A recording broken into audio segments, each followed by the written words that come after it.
Hello, everybody. Welcome to another episode of Dirt Nap City, the show about interesting dead people. I'm here with my friend Kelly. How you doing, Kelly? Oh, man, I'm doing well. I just had a little bit of a technology fail. You know, you were there, you saw it, but we got it all sorted, and so now I'm doing a lot better. That's great to hear. Hey, man, I got a good app today lined up for you. I'm excited. And you know, everyone should just know, Alex and I just spent a little time hanging out together, and all we did besides have a good time was strategize on this show, because we said, what do our listeners want? I think they want more Alex and less Kelly. That was my theory. Is that what we decided? No, I think we came into some good conclusions about what people want. We disagree a little bit about what people want. True. So if you know what you want, email us at not@dirtnapcity and just tell us what you want. That's all we really want to know is, what do you want? But remember, we don't take requests. Yeah. No, we don't want to know what you want. We want to know what you want. It's different. Right. We don't want to know who you want us to talk about. We want to know what you want from us, but not who you want to talk about. Hashtag goals. Squad goals. Yeah. So what do you got going today, Alex? Tell me a little bit about this person. Okay. Well, I've got a person today that is a little bit reminiscent of some of the people we've done in the past. Actually, it has a couple of parallels to people we've done in the past. Like a big swirly signature? Not quite, but there's a couple of callbacks to things that we've talked about on previous episodes. So if this is your first time listening, you might want to start back with some of the back catalog. We started with Andre the Giant in season 1 and went on from there. What is this about? Episode 21, I think. Oh, wow. So yeah, this calls back to some of the previous episodes that we have. I'll start with a little, not really a riddle, but a clue for you. Now, if you're not, we've alluded to this on previous episodes before, but we record a couple of these episodes in a day, and we don't know who the other one is picked. And there's always this sense of nerves right about now where you're afraid that the other person picked the same person as you. Yeah. You guys will hear it as a future episode. But right now, we're at the beginning of recording a couple of different episodes. You know what? If it's the same episode, this just becomes a jumbo episode. No worries, Kelly. I don't want you to stress out about this. No, I appreciate that. I'm excited about it. And, you know, if we do the same person again, it's only happened once. Right. And then we did one on purpose where we both did St. Valentine. By the way, St. Valentine, you know, if you're a lover at heart, you want to check out that episode. Yeah. If you've missed a holiday episode, it doesn't have to be that holiday to come and listen to it. Just go ahead and listen to it. It's a good date night episode listening. If you're on a date, just pop in those AirPods, listen to it together. It's a really romantic thing. The dulcet tones of Kelly and my voice. Dulcet. All right, so this person, a male, wasn't a chef, but changed the way that people eat. First in the U.S., then around the world. Was this Harvey Spork? No, but future episode on Harvey Spork. Look out for that one. I always thought that the spork was a combination of spoon and fork, but it turns out there was a Harvey Spork. Yeah. We'll talk about maybe in an April Fool's episode or something. Absolutely. All right. Now, all right. Please continue. By his name, you'd think we were going to talk about Mario Batali or Steve Irwin, but we're not. Okay. I know who Steve Irwin is. I'm not sure who is Mario Batali. Can you tell me that? He's like a celebrity chef, but it's more about what he wears where that clue is. If you don't know him, if you don't know, you don't know. Okay. Well, Steve Irwin wears a lot of Outback stuff. It has nothing to do with what Steve Irwin wears, but more what he was into. Is it Anthony Bourdain? No, it is not. So okay. There's a footwear that Mario Batali wore that was similar to what Steve Irwin liked to hang out with. Oh, okay. Crocs. Yeah. So if you would think it was because of Crocs, because of his name. Betty Crocker. No. You know what? I was going to do an episode on Betty Crocker. Turns out she wasn't a real person. Oh, well, there you go. I had that one in my back pocket for a long time, and it turns out she wasn't real. No, today we're going to talk about Ray Kroc. Oh, yes, McDonald's. The Ray Kroc, the not the original founder, but the one that drove McDonald's into Providence. That's right. That's right. No, we'll talk about that. He was a subject of a movie. I did see that movie. What was that called? The movie starred Michael Keaton as him, right? Yeah, that's right. And he had the speedy system. It was. Did you ever see the movie? No. It was pretty good. Yeah, no, I'm excited about that. I will say, kind of like Colonel Sanders, it's something that pretty much every American sees all the time, and a lot of people out of the U.S. If you're not from the U.S. and you're listening, we are talking about the Golden Arches, McDonald's, Big Macs, Quarter Pounders. Either people in other countries either love America for it or they hate us for it, right? Yeah, but one thing, if you're from another country, you know about it, right? That's kind of the symbol of America for a lot of people. It's the symbol of capitalism, of Western civilization. Definitely kind of on our ongoing theme of 20th century icons, right? Yeah, I love it. I didn't mention that he was born in Oak Park, Illinois in 1902, died in San Diego in 1984. Well, you know, those clues have no value whatsoever, as you pointed out to me. The what don't? Those clues have no birth and right, sure. death, location, and time. Although if you're a McDonald's historian, you might recognize the Oak Park. That's where their headquarters still kind of remain. Is that near Chicago? Yeah. It's a suburb of Chicago. And then the San Diego part, he was, as we'll get to later, he owned the San Diego Padre baseball team at the end of his Did he life. really? But very much a contemporary of previous Dirt Nap City episode, Colonel Sanders. Very much kind of the exact same time frame that we're talking about. Did they ever meet?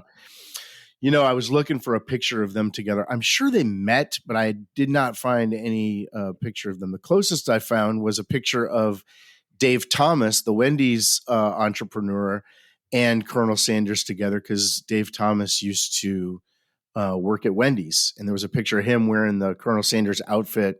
I mean, he worked at Colonel Sanders. Wait, Dave Thomas worked at Kentucky Fried Chicken? Right. He was a franchisee, and there's a picture of him wearing his Colonel Sanders costume next to Colonel Sanders. Nice. A younger Dave Thomas. So let me tell you a little bit about Ray Kroc, because this guy's pretty interesting. And again, one of these 20th century American icon stories, but also, like Colonel Sanders, didn't really strike it big until, midlife. So only enjoyed about 30 years of incredible wealth. And by the way, before you go too far, I do want to compliment you on the clue, because I really should have got the Kroc part. The crocodile hunter, Steve Irwin. Yeah, sure. And Mario Batali is kind of a overweight celebrity chef with long red hair who wears Crocs. Yeah, he's famous for it. If you know, you know. Yeah. So this guy was born to Czech immigrant parents. They were, and his father actually was pretty rich, made a fortune, and lost it all during the stock market crash of 1929. So grew up and saw a little bit of the wealth, experienced that, but also experienced, the kind of the downside of capitalism and lived through the Great Depression. Now, here is a fact that is almost identical to someone else that we've talked about. Let's see if you remember. I'm going to say this little bullet point, and it's going to hopefully you'll recall somebody else that I said almost the exact same thing. When World War I broke out, he lied about his age and went to war and became an ambulance driver at the age of 15. But the war ended right after he enlisted. And he painted Ronald McDonald on the side of the ambulance, right? We're talking about Walt Disney. It's amazing. That's the same story that Walt Disney had. Now, upon further review, here's something even more interesting, is there's actually a whole Wikipedia page designed for ambulance drivers during World War I. Wow. It's amazing all the notable people that were ambulance drivers, and particularly artists. Many artists, a lot of writers like E. E. Cummings, Ernest Hemingway, people that were writers when World War I were going on. And the article I was reading said that it was probably due to the fact that, they believed in the cause, but they either were too young to go into combat, or they didn't want to take up arms, but they believed in the cause, so they wanted to do something. Men and women around that time, particularly creative, artistic people, seem to gravitate towards being ambulance drivers around This is World War I I'm talking about now. Yeah. So we're talking about too. You had to really know how to drive, because this wasn't an automatic, 2017 vehicle. This was a 1917 vehicle or a 1905 vehicle that had probably tiny tires, driving through mud and foxholes and rocks. That was probably a tough job. Yeah, and he was only 15. Wow. So once the war ended, and then World War II came and went, he had different jobs, but ultimately became a milkshake mixer salesman for a company who wasn't doing well. In fact, this company was really kind of getting killed in the market share by Hamilton Beach. Is that the name of the mixer company? Yeah. That you always see on The Price is Right. So they were kind of a second-rate Hamilton Beach. But there was a particular restaurant in California that bought a bunch of his mixers, and he became to know those guys pretty well. And those were the McDonald brothers. Because they made shakes. Richard and Maurice McDonald. That's right. They made shakes. And those guys started McDonald's as a restaurant in 1940, later turned it into a hamburger stand, and was starting to franchise out in just the California area, just the Southern California area, actually. And they weren't really interested in going outside the California market. They said our hamburgers wouldn't really work in cold climates or wet climates or anything like that. Nobody likes a hot burger when it's cold and wet outside. They thought that maybe it was because it was it was a hamburger stand. So you'd kind of walk up there and order it. There was no drive-throughs back then. So this was kind of a thing that you would do outside. And they thought, well, if it's 20 degrees, what would somebody do at our hamburger stand? So They were trying to keep it kind of Southern California related. And this guy, being from Chicago, said, I'll tell you what, you give me the national franchise, anything outside of California and Arizona, I'll take it on. And I'll give you guys 0.5% of all gross sales for every restaurant that I open from there. And for them, it was kind of easy money because they weren't going to expand it outside of California. Yeah, they had no plans to do that. And so this was just somebody else doing the work for them. Yeah, so they were just making money while they slept, right? So in 1953, he got the national franchise for McDonald's. So if you remember our Walt Disney episode, remember that as you mentioned that he was also a ambulance driver. Turns out those two guys were buddies. They met in ambulance training school over in France or Italy or wherever they were. Yeah, in Europe. So as soon as he becomes the national franchisee, he's reading in the papers that Walt Disney is starting up this Disneyland. And he writes a letter to Walt, and he says, I have very recently taken over the national franchise of the McDonald's system. I would like to inquire if there may be an opportunity for a McDonald's in your Disney development. As the story goes, Walt wrote back and said, okay, you can do that, but instead of charging 10 cents for your French fries, charge 15 and I'll take the other 5 cents. Wow. Ray said no to that, and there was no McDonald's at Disney. But I thought that was an interesting kind of intersection of two Dirt Nap City residents. Absolutely, yeah. Ships passing in the night, right? They're probably down there selling themselves some burgers and fries right now. Down there. It is dirt. Oh, that's true. That's true. So when Ray Kroc, he took over and he had some very strict rules about the franchise system. Up to then, most franchises, and this was the 9th restaurant that he opened, was in Illinois. So there was 8 in California, and he decided that his first. So it was his first, owned by the McDonald's brothers. Richard and Maurice owned 8, and then he opened the 9th in the Chicago area, Illinois. Right, but his idea was, instead of having most franchises would, you'd get the southeast area, or you'd get the whole Chicago area. He had an idea to make these franchise owners only own one single restaurant. And so they couldn't kind of take over the system, that he would still have large control over the system. And because the biggest thing for him was uniformity in both quality and service. Yeah. And if you start having people take over, 30, 40 restaurants, he loses a little bit of control. So by having them only take one restaurant at a time, he could standardize everything. The idea was to standardize everything so that the experience of every McDonald's would be the exact same everywhere. And I think to this day, that's what they're going for, right? That's the idea behind a lot of these fast food restaurants. They're pretty close to it. I mean, I drive across the country pretty regularly from here to New York, and we stop in a lot of McDonald's. The bathrooms are always adequate. The coffee's not bad.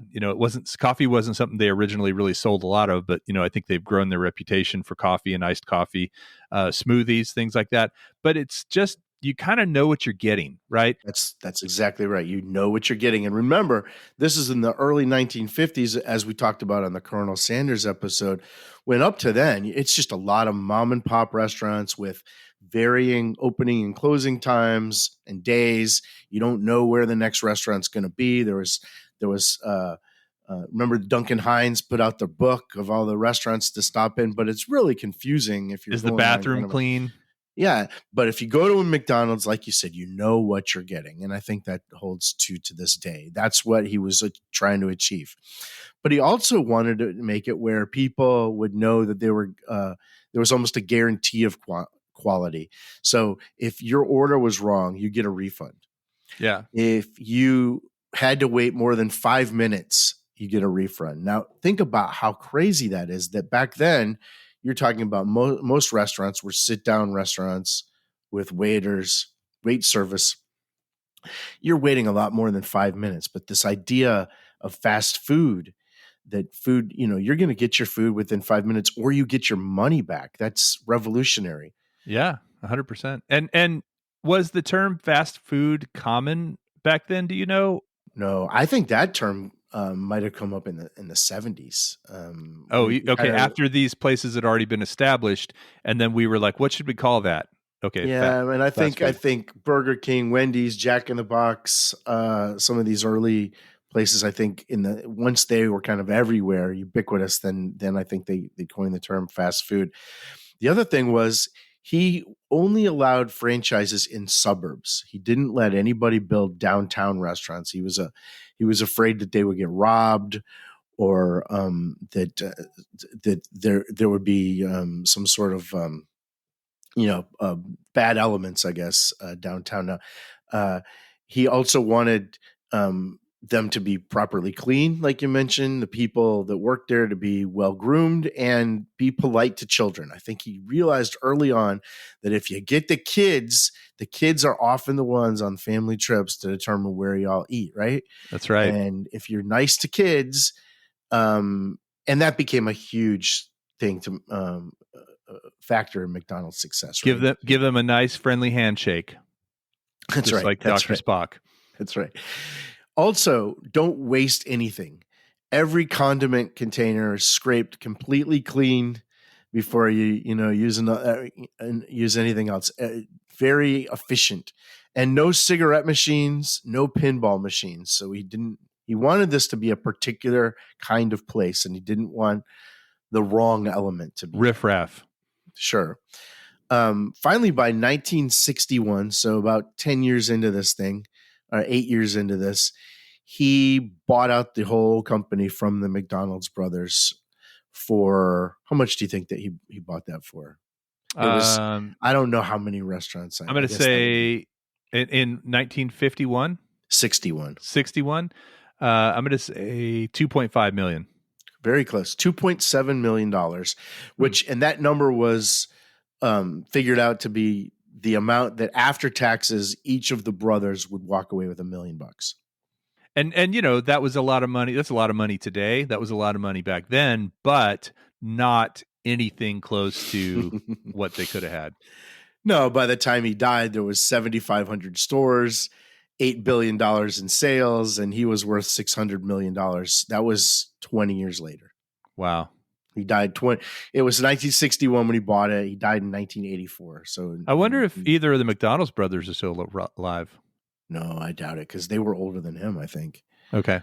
And he would be 120 now. So no. This is a long time ago. Well, eating McDonald's definitely adds to your longevity. Well, there's a lot of there was a movie about Super Size Me, and that movie has not aged well. There's been a lot of claims that Morgan Spurlock, Spurlock, yeah, there's been a lot of claims that he did kind of things the shady way for sensationalism in the movie. He didn't reveal, for example, that he was an alcoholic. And so the damage done to his liver was most likely not done by McDonald's foods. Though there was a subsequent movie to that that kind of did it a different way. And the guy showed that with exercise, his cholesterol actually went down, and he stuck to a diet of 2,000 calories a day, and he actually lost weight. But it was all McDonald's. It was all McDonald's, but showed that, most people, I think the idea behind Super Size Me was that nobody knows this stuff's bad for you. And I just don't think that holds water. I mean, nobody eats at McDonald's every day, but if you did, you'd probably have a variety enough that you would not, just be a glutton. The idea was that McDonald's also that he was addicted to it, but as soon as his 30-day movie was over, he was able to quit doing it. He wasn't really addicted to it. Right? It's funny because I do remember watching that movie, and I do remember not to play Monday morning quarterback, but I do remember thinking that some of it seemed kind of contrived. I remember a scene with him throwing up and being like, "Really? Just because you've eaten?" That doesn't seem. I don't know. That doesn't seem like, unless it's just too much grease in your stomach or something like that. But he did also, I think, Morgan Spurlock, didn't he have a whole series like a Netflix or HBO thing? I think it was actually on CNN. Oh yeah. But it was like an 8-part series where he did other kind of gonzo things like that, where he put himself. And I actually enjoyed it. He's an interesting filmmaker. I just think there was a lot of sensationalist stuff that went along with that movie. The rule that he had was he was never going to ask specifically to get supersized, but if they asked, he always had to say yes. Yeah. And of course, that's their policy. He'd always say, "Would you want to supersize that?" Now, interestingly enough, after that movie came out, they stopped offering supersize meals. But, I think a lot of places today will ask you, "Do you want to upgrade that to a large?" Yeah, that's more the way that like Chick-fil-A will ask. "Would you like to upgrade, sir?" Upgrade. Am I going to get a more comfortable seat or what? Yeah, it's just more food shoved in your pie hole, basically, right? Yes, or more pie. Now, when I talked about at the beginning about how this guy changed the way that we eat, I think it's hard for us to imagine what it was like in the early 1950s or 1960s when these McDonald's were starting to sprout up. But man, I mean, eating outside the home used to be a treat that was only, you'd do once a month. Maybe if you had a little bit of money, you'd go and you'd have a treat. Maybe you'd go to Howard Johnson's, or you'd go to the local mom and pop restaurant, and it would be an event. Everybody would dress up, and this was, you serve meals that kids liked, served in less than 5 minutes. The real amazing thing, I think, he trained Americans to bust their own tables. Oh, really? Think about that. That wasn't done before? Nobody ever would think of, kind of like how you would never think of pumping your own gas until everybody did. Imagine training people. He would put these garbage cans that were kind of friendlily labeled and had the swinging door and plastic trays, and tell people, "Hey, on your way out, why don't you throw your stuff away?" And then they could save on maintenance Labor. people. Yeah. And all they have to now, they'd still have people come and wipe up the tables. But think of basically training people to now. That's kind of our default. We're kind of spoiled if somebody comes and cleans you say, barbecue places are notorious. Like, do I leave my stuff here, or you kind of don't know, and then you kind of walk around and see what other people are doing. But our default is to kind of look for a place to throw out our own food, right? Yeah. No, you're right. And that wasn't a common thing, I guess, anywhere before that. Not only that, but the idea of dining in versus takeout. There was no real such thing as takeout food. I think maybe Chinese restaurants, started that with the doggy bag, little white box. But no place else would you take out your food. And what they would do is they would ask you, is this dine in or take out? I mean, I'm talking to you as if you've never been to a fast food restaurant, but that was so unique and foreign to people at the time. And if it was dine in, they'd give you a little tray. And if it was take out, they'd put it in a bag. Then drive-through, the idea of drive-through came in much later. I think Jack in the Box might have started the drive-through restaurant with the clown's mouth. There were a lot of like drive-in restaurants like Sonic, right? That sure. And wasn't even Whataburger, I think, had a lot of drive-in, had like kind of those stations. I'm trying to think of another one besides Sonic. In Houston, they had Prince's Hamburgers. Yeah, it wasn't Dan's and Fran's. Didn't they have like a little drive-in here in Austin? I'm sure every little city had their own version of it, but you don't drive away with the food. You just you sit there and eat it in your car. Yeah, which is a weird thing to me. It's like I that feels like the worst of both worlds, right? Yes. It's like, okay, I'm not going to save any time, and I'm not going to be able to eat at home, but I'm also not going to get the food fast, and I'm also going to make a mess in my car, and my car is going to smell like French fries. Yeah, I agree with you.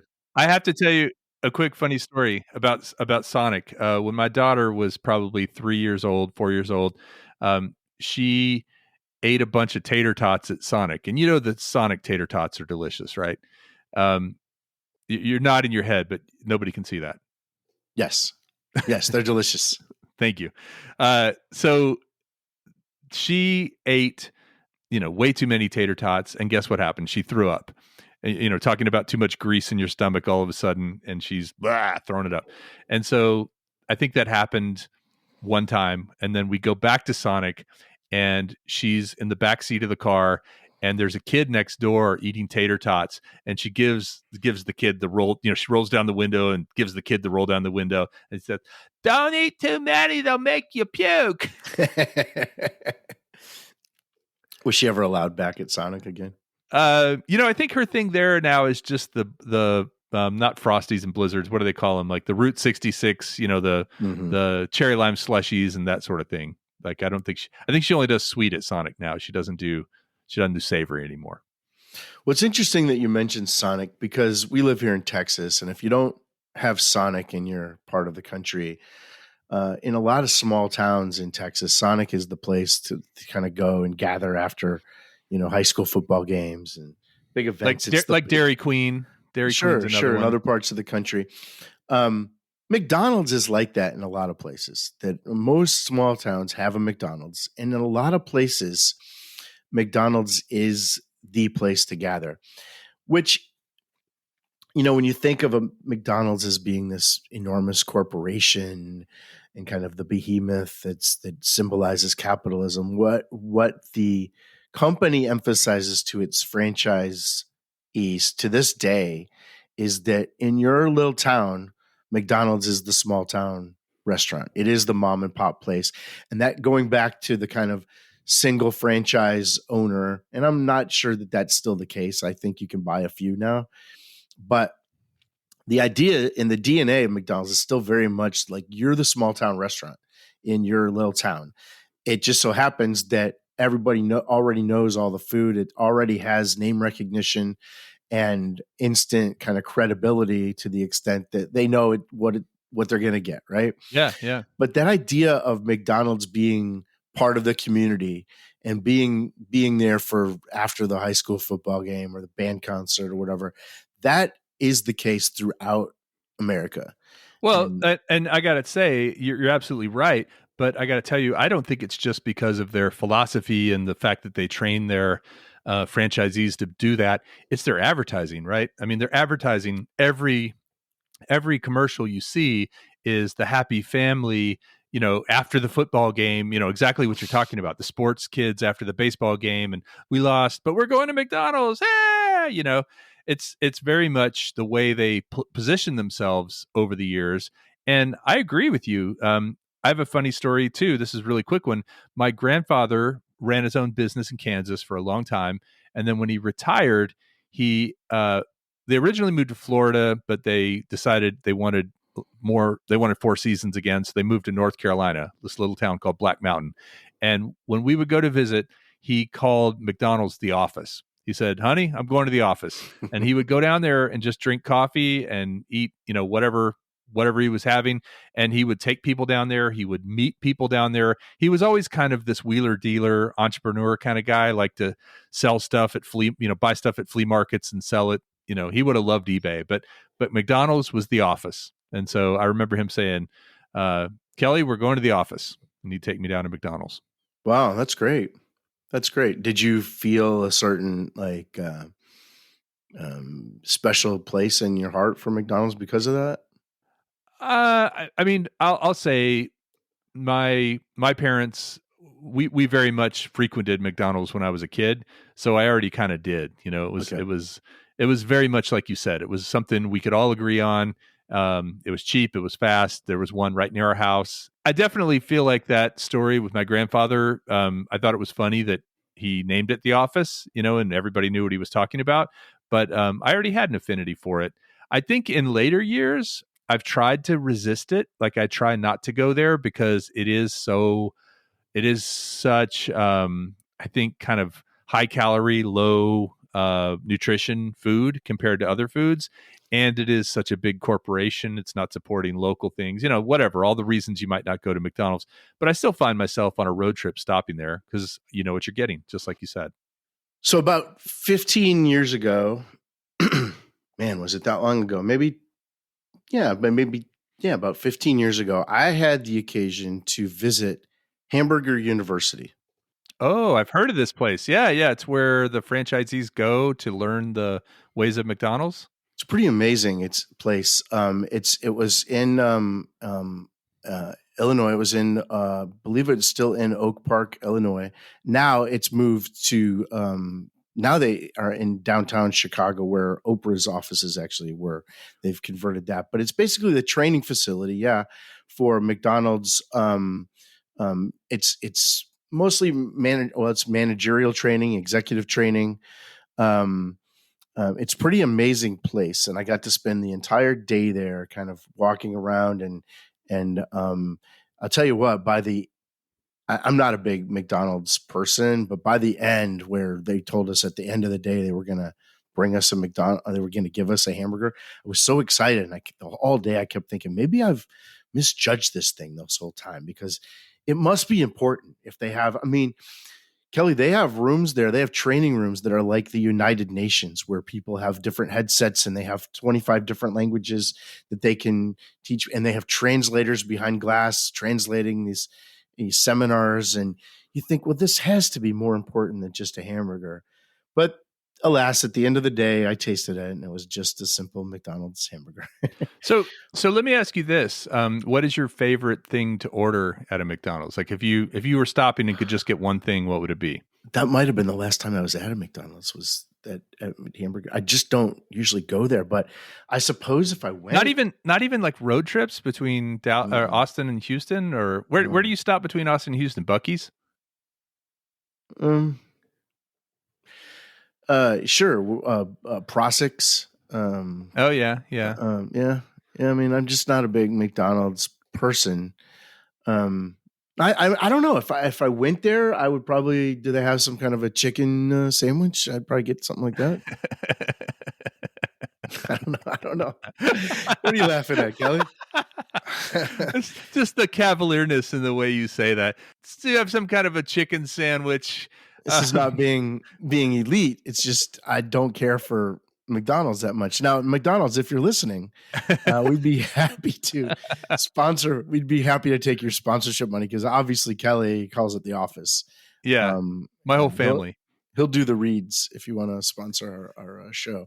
All right. Well, if you were to ask me the same question, You're Kelly. begging me to ask you this question, aren't you? If I might try a McDLT if they still had those, because those look fascinating. And before you give me your answer, let me just tell you that when you go to Hamburger University, there is a portion of that museum that's like at that place that's like a museum, and they have all these artifacts, and they have like the original packaging of the McDLT, and they have like wasn't it the hot side hot and the cold side cold? Yeah. That's a whole thing, right? And then they had like the history of the McRib and all this. You would love this museum. They have like a whole wall of all the Happy Meal toys that they've ever had. It's really a quite astounding place. Let me ask you. Yeah, what's your question? What's your go-to order? Oh, great question, Alex. Well, I was going to tell you that my go-to order is the quarter pounder with cheese, and I have a vision of what it tastes like. I have a memory of what it tastes like, and every once in a while, I get one that meets that memory, like just kicks off the right, chemicals in my brain and dopamine, and I'm just like, yeah, that's good. The beef is really hot and pretty juicy.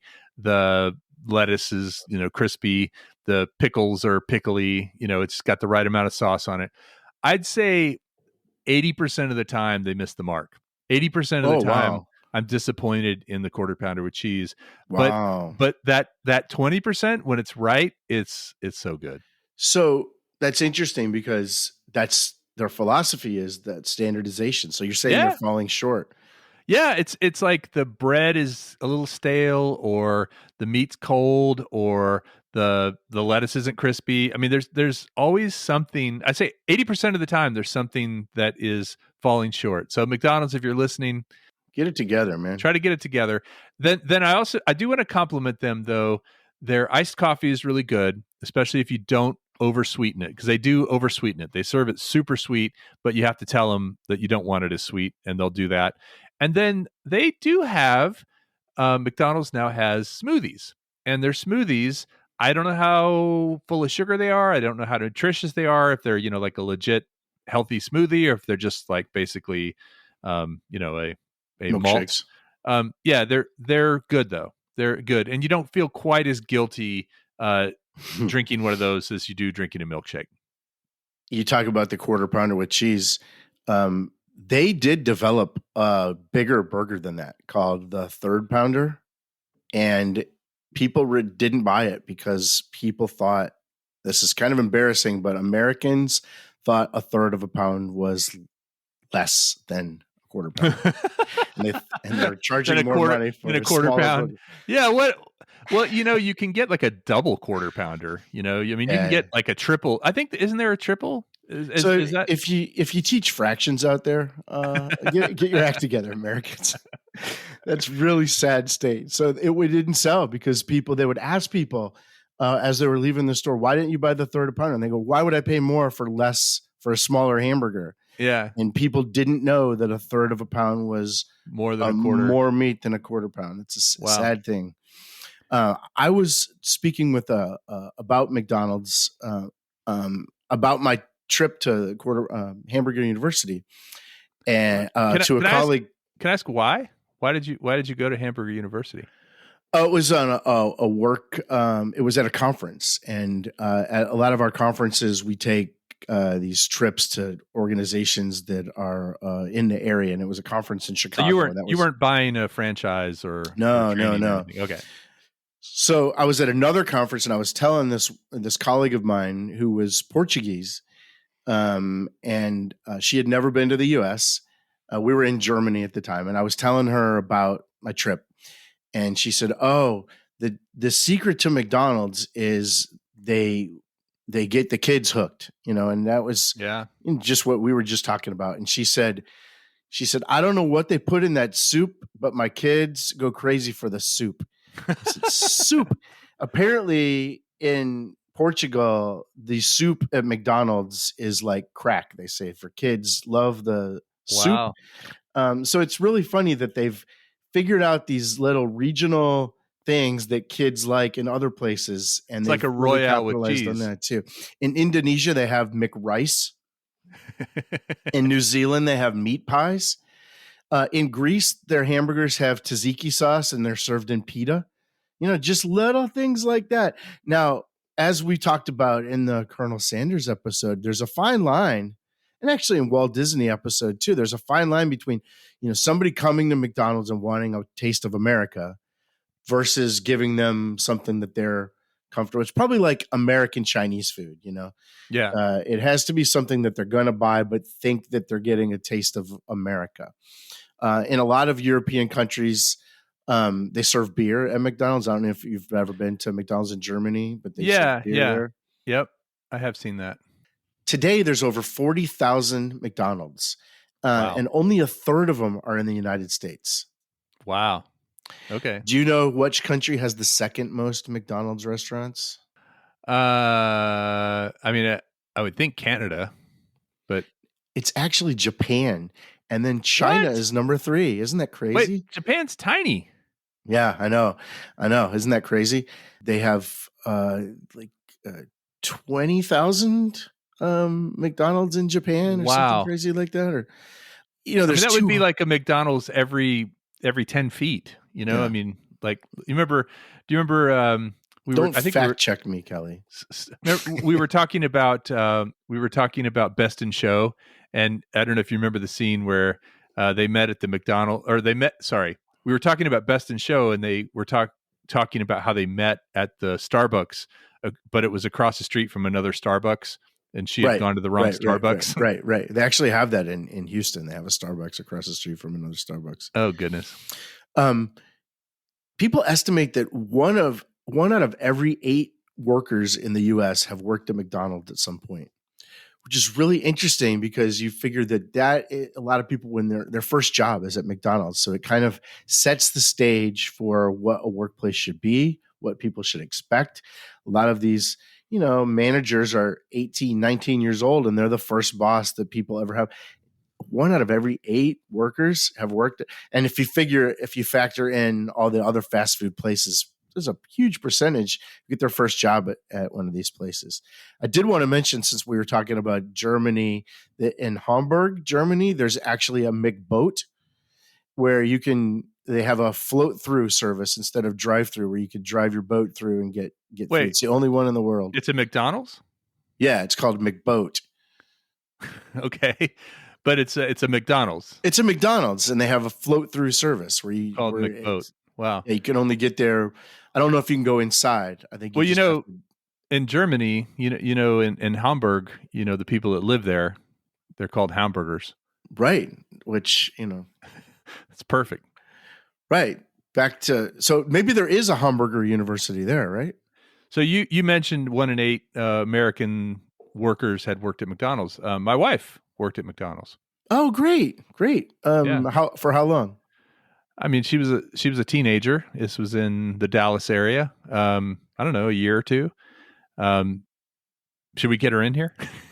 Now, sure. Now, I remember when I was younger, I remember people complaining about the McDonald's cash registers just had pictures of food on them. They didn't even have words. And people would just press those, and they were complaining that the workers today are never going to know how to make change. It's kind of like the Chat GPT discussions we're having now. They, thinking that making things easier makes people, lazier. Dumbing us down. Sure. But I don't think that was that bad of a technology, probably. I mean, it got things done. It got things faster. And, it probably cut down on the error. And the idea was, if the order got messed up, they got their money back. So it was really important that stuff was taken care of. At this McDonald's University, I want to stress how international this place was. I mean, they had people from 119 countries, and they're teaching things, not just about the organizational values and history and technical expertise. I mean, you could have a whole class on the architecture of a hamburger, but you would also have classes on leadership skills.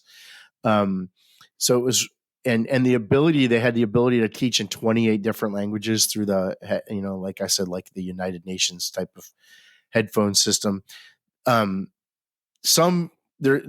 been over 250,000 graduates of Hamburg University. They say it's actually more selective than Harvard. Harvard's acceptance rate is 7%, and McDonald's University is less than 1%. So it's harder to get into, and they even call their instructors faculty. Wow. It has a very college feel to it. You could potentially get a job at Hamburger University someday. Me? Yeah. Sure. You Why could be not? faculty. Tenured, Sure. tenured, or as they call it, the deep fried faculty. Sure. Now back to our hero of the story, Ray Kroc. He was just kind of printing money. The way that McDonald's headquarters made money is they owned all the land. That anytime a store was bought, McDonald's would own the land. So they were just getting tons of money from these they get franchising. But do they own the land or the actual building as well? I'm not sure about that. I know that they were very much, they became a landlord company. Right. Yeah. So he was just raking in. And like I said, if you figure he was really starting in the early 60s with the big push, he retired in 1973.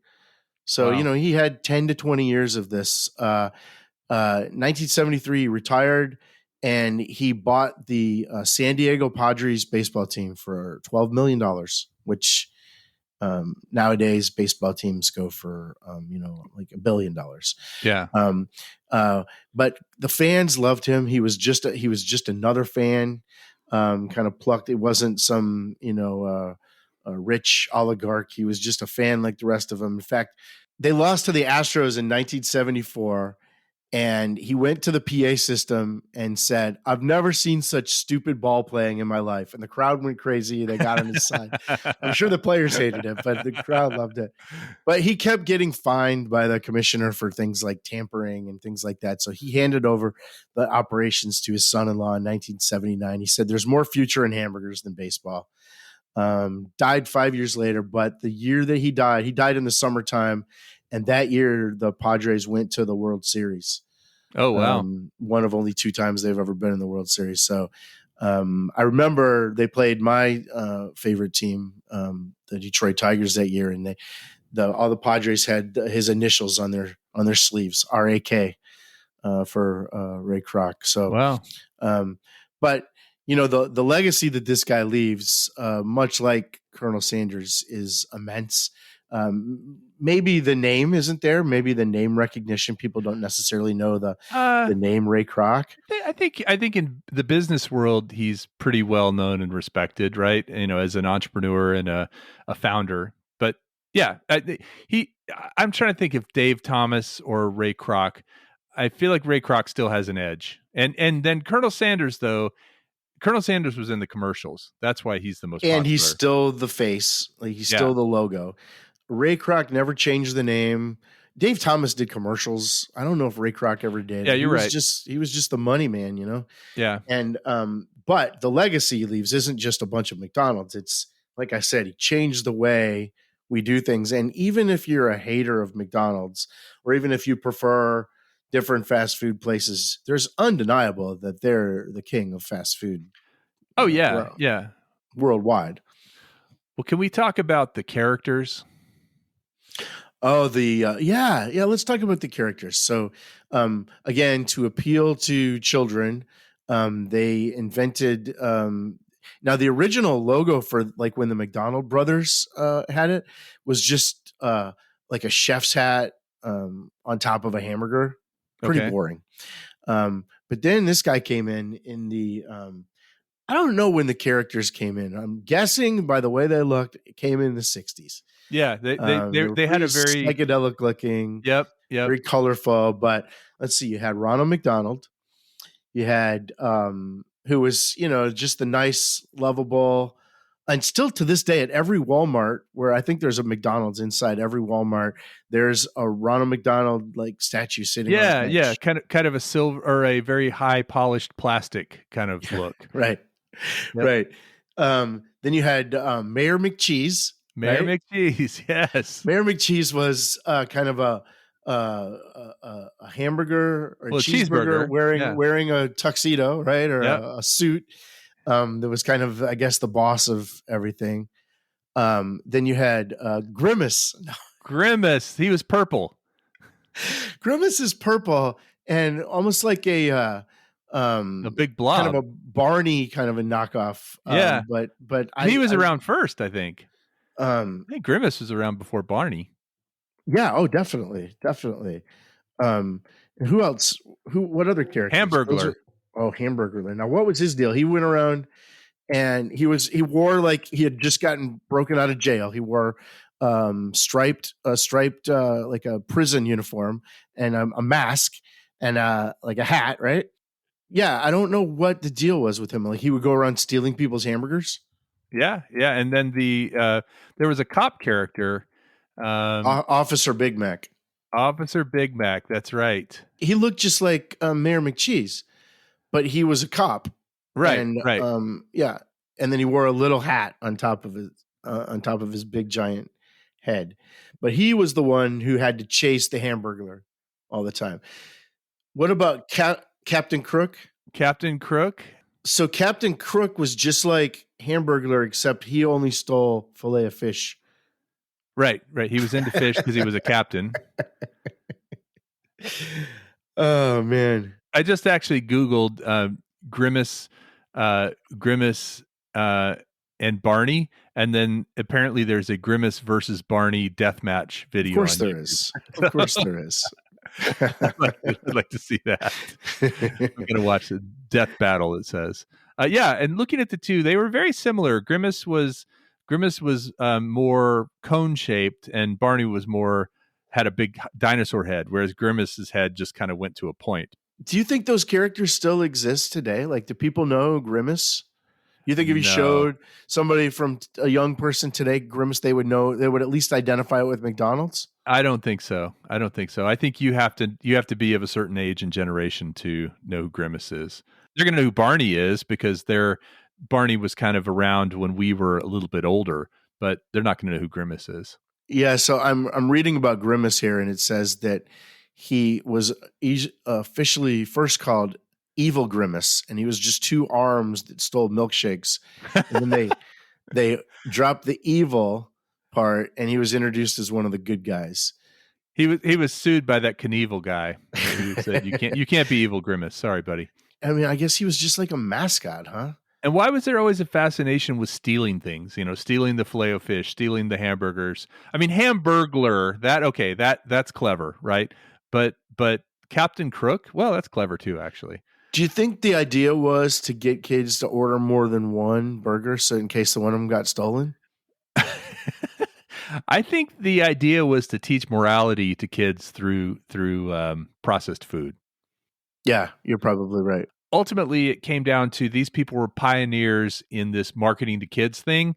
So none of this stuff would fly today. I mean, it's all kind of, schlocky and cheesy and excuse my pun there, but it was at the time probably pretty innovative. I mean, nobody likes clowns, right? Who actually likes clowns? But at the time, again, hey, we want kids. It's like I think Ronald McDonald is a little bit of who Krusty the Clown is making fun of, right? Or Bozo and all those people. But yeah, but I think Ronald McDonald would still be recognizable now. I mean, yes, they don't make any commercials with him.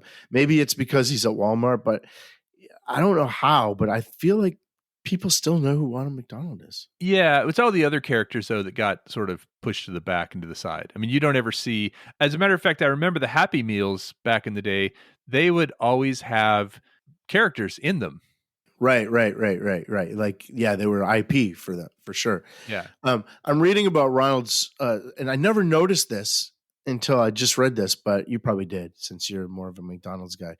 Ronald's suit had French fry bags for pockets, with two large ones around the lower body and an average size French fry bag on the heart. Huh. No, that isn't something that I knew or recognized. So they probably did that so people would order more French fries and put some in their pocket. Right. Like, and there wasn't a French fry thief specifically, right? That would be you. Yeah. Okay. I'm the French fry thief. Look out. The basic thing is they're manipulating kids to just order more junk food, right? And they're manipulating the parents, right? To, ultimately, if little Johnny melts down and throws a fit, then you're more likely to say, okay, we'll go to McDonald's. It's fine. Yeah, and it's crazy to think that in every country they do this, and even if they don't like hamburgers, they're doing it with soup or McRice or whatever it is that the kids love. They're talking directly to these kids, and then the kids are the ones deciding where to go for the meal. It's really amazing, and I think it still endures. So good on you, Ray Kroc. You created a culture that we can never get rid of. No, yeah. So I do want to talk about one other thing, though. You mentioned about actually, I have two other topics for this. One, you mentioned about the hamburger university being hard to get into. I think that the management at McDonald's is actually very well trained, right? I mean, it's a huge business. You're managing millions and millions of dollars worth of revenue every year, and operations and logistics and supply chain and a whole bunch of stuff. So it's one of these things where I feel like they really invest in their managers, but they probably don't really invest in their kind of frontline workers as much. Sure, because they're so transient, right? They only last. Yeah, The people true. are only there for. But their ultimate goal is they love for people to work there, as their first job, advance through kind of assistant manager, and they love for those people to become future owners and operators. That's They their like dream. that story. They like that story. They love that story, particularly for minority workers. They love that story that they're given opportunity to. You start off here at 16 years old, and one day you're going to be able to buy a McDonald's and set yourself up, because I think you can make pretty good money as an owner. Oh, yeah. As an owner, I think even as a manager, you can make six figures. Yeah. So it's very deliberate what they're trying to do, and like you say, they have a certain way to teach the executive skills. Now, as far as the turnover of a place like that, I don't think it can be very easy. I think a company like Chick-fil-A does a really good job keeping its people. You see a lot of 20-year-old, 21-year-old kids there that have been there for 4 or 5 years that are working their way up. They've figured out a way to kind of keep those people around too. But yeah, that's a tough industry. Get a lot of turnover. It's all about culture too, right? They're trying to create a culture, but yeah, it's especially in today's age, now that we have so many other opportunities, and so now that we have so many other competitors out there, I know finding people in that industry right now is very difficult. Don't you think? Yeah, absolutely. It's a tough. And if you can get somebody for a whole season, like a summer or Christmas break, you're doing fine. It's just constant turnover. But some companies do that better than others. I mean, there are some, they make it look easy, I guess is what I'm saying. You should go to some fast food places and forget about what the food tastes like. The operations are a disaster, right? And that is uniform. There's some places that no matter where you go, it's always a mess, right? And there's some that do it really well, right? Because some that do it well. If you're looking at Chick-fil-A, I think generally you have a good experience. Everybody's very polite. It's my pleasure. Sure. Yeah, exactly. So I want to play something for you here real quick. Is it the baseball drop again? No. It's something my daughter, she's going to be a reoccurring theme on this. It's something that she recorded many years ago. In second grade, she was asked to do a persuasive speech, and you could either talk for something or against something. And we still have it. It was an audio file. Okay, here we go. Can you hear this? McDisgusting. If you're ever at 183 in Blaker Lane, you're at the wrong place, because there sits the worst restaurant in all of Austin. Don't go to McDonald's. Trust me, it is the worst place you could ever go. They serve the french fries cold and they're way too salty. I love french fries, but not the ones at McDonald's. And the hamburgers come with onions on a kid's meal. Who likes onions? The toys break real easily, and they're plastic. They also seem like they are for little kids. They aren't really fun to play with either. If you want to go to a filthy, disgusting, dirty, careless restaurant that has cockroaches crawling everywhere, go to McDisgusting, but I promise you won't like it. Wow, that's great. What a great review. That's one of the best Yelp reviews I've ever heard. 1 star. Zero And very stars. persuasive. Very persuasive. Yeah, that was second grade. That was my daughter's second grade persuasive argument. Now, I'm guessing you have been to that McDonald's since. Yes. So it didn't persuade you, cockroaches everywhere. Because it's The Office, right?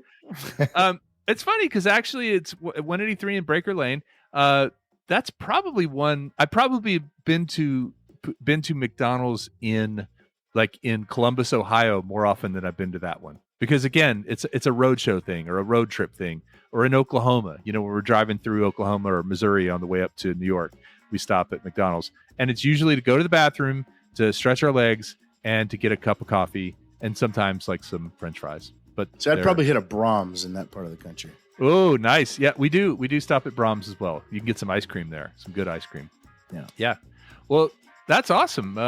I feel like I learned a lot about Mr. Kroc, and again, nice on the clue with Steve Irwin. If I only known who the other guy was, but I'll know next time. Kroc, crocodile hunter, Crocs, Ray Kroc. There's no next time. That was it. Next time we do an episode about Ray Kroc.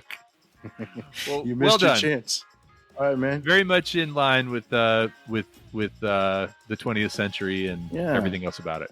Well, thank you, Callie, and thank you, everybody, for listening to this episode of Dirt Nap City.